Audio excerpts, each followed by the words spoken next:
കയ്യേറി പുറമ്പോക്കെന്ന് പറഞ്ഞാൽ സർക്കാരിൻ്റെ ഭൂമി കയ്യേറുന്ന പ്രവണത നമ്മുടെ നാട്ടിൽ വളരെ കൂടുതലാണ്.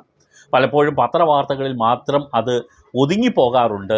ചിലപ്പോൾ ചില ആളുകൾ അതിൽ സജീവമായി ഇടപെടുന്നത് കൊണ്ട് ചിലത് പൊളിച്ചു നീക്കാറുമുണ്ട്. പക്ഷേ കയ്യേറ്റം അനസ്യൂതം നടക്കുന്നുണ്ട്. അത് നിങ്ങൾക്കറിയാം, റോഡിൻ്റെ സൈഡുകളിൽ പല രാഷ്ട്രീയ സംഘടനകളുടെയും തൊഴിലാളി പാർട്ടികൾ കയ്യേറി ഷെഡുകൾ കെട്ടി അവിടെ ഓഫീസായി മാറ്റിക്കൊണ്ടിരിക്കുന്നതൊക്കെ നിങ്ങളുടെ ശ്രദ്ധയിൽപ്പെട്ടിട്ടുണ്ടാകും. അതുപോലെ ഒരാളല്ല, പലരും ഇത് ചെയ്യുന്നുണ്ട്. പല റോഡ് പുറമ്പോക്കുകളും കയ്യേറി ചെറിയ ഷെഡുകൾ വെച്ച് കെട്ടി കച്ചവടം നടത്തുന്നവരുണ്ട്. അതേപോലെ ടീ ഷോപ്പുകൾ നടത്തുന്നവരുണ്ട്. ഇതെല്ലാം നമ്മുടെ നാട്ടിൽ നടന്നുകൊണ്ടിരിക്കുന്നു.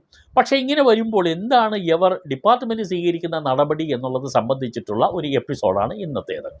ഇങ്ങനെ ഈ പൊതുമരാമത്ത് വകുപ്പിൻ്റെ സ്ഥലങ്ങൾ കയ്യേറുകയാണെങ്കിൽ 3 ദിവസത്തെ നോട്ടീസ് നൽകി അത് ഡിപ്പാർട്ട്മെൻറ്റിന്